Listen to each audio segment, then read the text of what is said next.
हमल की अलामात आपको थीं, लेकिन फिर पीरियड्स के टाइम पर पीरियड की ब्लीडिंग आ गई। लेकिन पीरियड होने के बाद भी हमल की अलामात आपको महसूस होती रहीं, प्रेगनेंसी सिम्टम्स आपको फील होती रहीं। क्या आप प्रेग्नेंट थीं? ये जो अलामात अभी भी आपको आ रही हैं, क्या अभी भी आप प्रेग्नेंट हैं? पीरियड ब्लीडिंग खुलकर नहीं आई थी तो क्या हमल अंदर अभी भी हो सकता है? आज की इस वीडियो में इसी चीज़ पे बात करेंगे। मेरा नाम है डॉक्टर ताहिर। आगे बढ़ने से पहले चैनल को सब्सक्राइब ज़रूर कर लीजिएगा।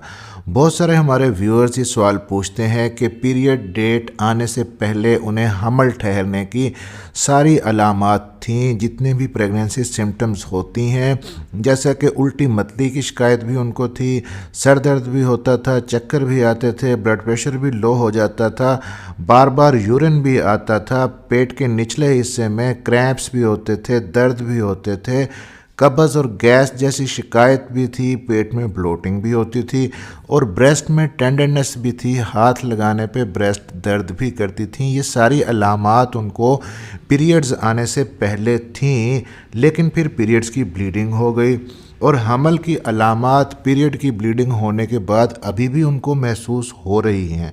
तो ऐसा क्यों है?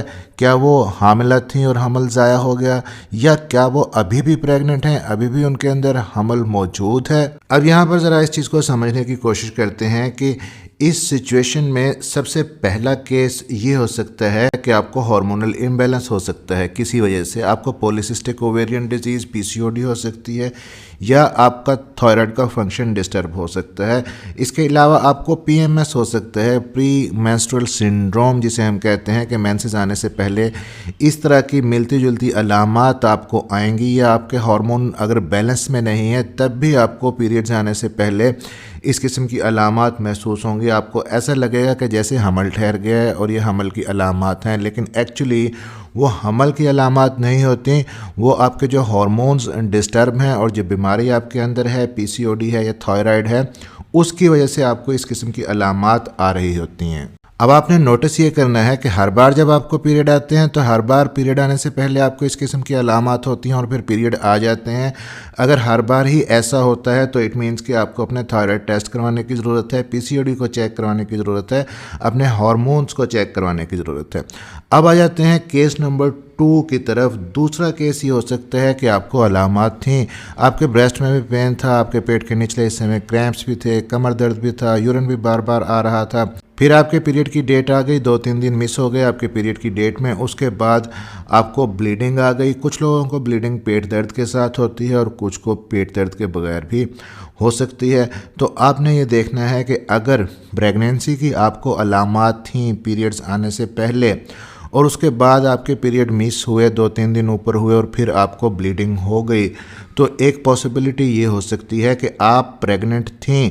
इसका मतलब है कि प्रेगनेंसी का प्रोसेस आपके अंदर चल रहा था, प्रेग्नेंट आप थीं, आपका जो एम्ब्रियो था वो बच्चेदानी की दीवार के साथ जुड़ने की कोशिश कर रहा था, इम्प्लांटेशन आपके अंदर हो रही थी, लेकिन इम्प्लांटेशन फेल हो गई, सक्सेसफुल इम्प्लांटेशन ना हो सकी, जिसकी वजह से आपको ब्लीडिंग हो गई। ऐसा होता है, बाज़ औक़ात अर्ली मिसकैरेजेस हो जाते हैं प्रेगनेंसी के अंदर, आपको पता भी नहीं चलता, प्रेगनेंसी भी हो जाती है और ब्लीडिंग पीरियड की ब्लीडिंग की तरह ही होती है और हमल ज़ाया हो जाता है।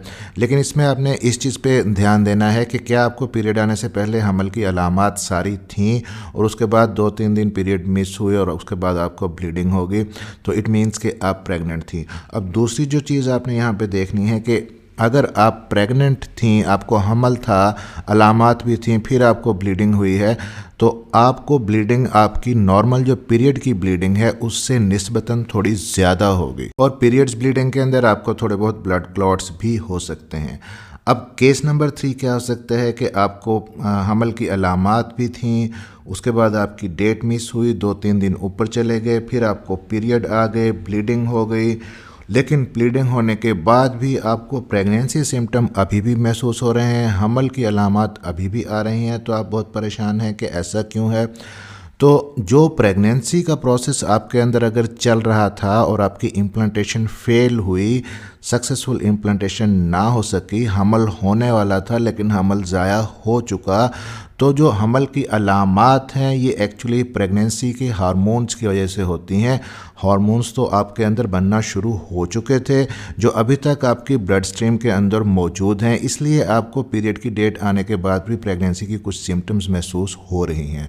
अब जैसे जैसे दिन गुजरेंगे, 2-4 दिन 5 दिन ऊपर होंगे, तो आपके ब्लड में से प्रेगनेंसी के हार्मोन्स का लेवल ड्रॉप होता जाएगा और आपकी जो प्रेगनेंसी की सिम्टम्स आपको पीरियड के बाद भी आ रही हैं वो आना ख़त्म हो जाएंगी। अब केस नंबर 4 क्या हो सकता है कि एक्चुअली आप प्रेग्नेंट थी, प्रेगनेंसी आपको थी, हमल की अलामात भी आपके अंदर ज़ाहिर हुई, लेकिन फिर पीरियड जैसी ब्लीडिंग हो गई। तो एक्चुअली ये आपके पीरियड्स नहीं हैं, हमल के शुरू में अर्ली ब्लीडिंग प्रेगनेंसी के अंदर बाज़ ख़वातीन को बाज़ औक़ात ज़्यादा होती है।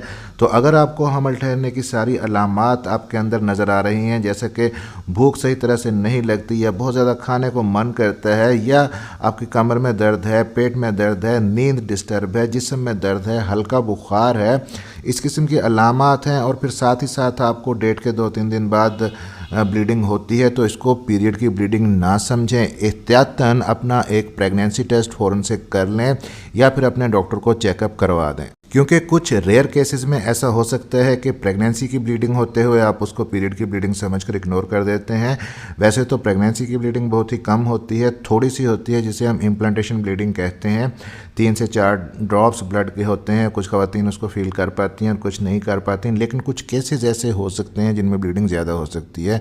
लो लाइंग प्लेसेंटा हो सकता है, प्लेसेंटा बहुत नीचे अगर जाकर अटैच हुआ है तब भी आपको अर्ली प्रेगनेंसी में ब्लीडिंग ज़्यादा हो सकती है। तो वीडियो का टेक होम मैसेज ये है कि अगर आपको हमल की अलामात थी लेकिन फिर आपको पीरियड्स आ गए, लेकिन आपको लग रहा है कि आप प्रेग्नेंट थी, आपको हमल था, तो कोई हर्ज नहीं है कि आप टेस्ट कर लें प्रेगनेंसी स्ट्रिप के ज़रिए अपने यूरिन का, और अपने डॉक्टर को भी चेक करवा लें। अगर टेस्ट पॉजिटिव आ जाता है तो वेल एंड गुड, नहीं तो फिर ट्राई कर लीजिएगा। लेकिन एक चीज़ ज़हन में रखें कि अगर आपको कंफर्म है कि आपको मिसकैरेज ही हुआ है तो अगली प्रेगनेंसी फ़ौरन से कंसीव ना करें, कम से कम 2 साइकिल्स तक वेट करें। जब आपको माहवारी के 2 साइकिल गुजर जाएं फिर आप अपनी अगली प्रेगनेंसी प्लान करें, क्योंकि इन 2 साइकिल्स में आपके जो हार्मोन्स हैं वो नॉर्मल लेवल पे आ जाएंगे और आपकी यूट्रस अंदर से हेल्दी हो जाएगी। और दूसरा इंपॉर्टेंट टिप ये है कि जब आप नेक्स्ट टाइम प्रेगनेंसी प्लान करें तो प्रेगनेंसी प्लान करने से एटलीस्ट 2 माह पहले ही आप फॉलिक एसिड लेना शुरू कर दें। फॉलिक एसिड बहुत ज़रूरी होता है, अर्ली मिसकैरेजेस को प्रिवेंट करता है और आपके बच्चे के अंदर जो होने वाले बर्थ डिफेक्ट्स होते हैं उनको भी प्रिवेंट करता है। तो फॉलिक एसिड आपने कितना लेना है? 400 माइक्रोग्राम फॉलिक एसिड की एक टैबलेट डेली बेसिस पे आप हमल प्लान करने से 2 माह पहले लेना शुरू कर दें, और हमल के इब्तदाई 3 महीनों में भी इसको आप जारी रखें। और अगर बार बार आपको इम्प्लांटेशन फेल हो जाता है तो इसके लिए बहुत ही हेल्पफुल वीडियोस, हेल्पफुल टिप्स मेरे इस चैनल पर मौजूद हैं, आप ज़रूर देखिएगा। चैनल को सब्सक्राइब ज़रूर कर लीजिएगा और बेल नोटिफिकेशन ऑन कर लीजिएगा ताकि डॉक्टर हेल्पिंग हेल्थ की नई आने वाली वीडियो आप तक पहुंच सके। मिलते हैं अगली किसी वीडियो में, तब तक के लिए अपना ख्याल रखिएगा।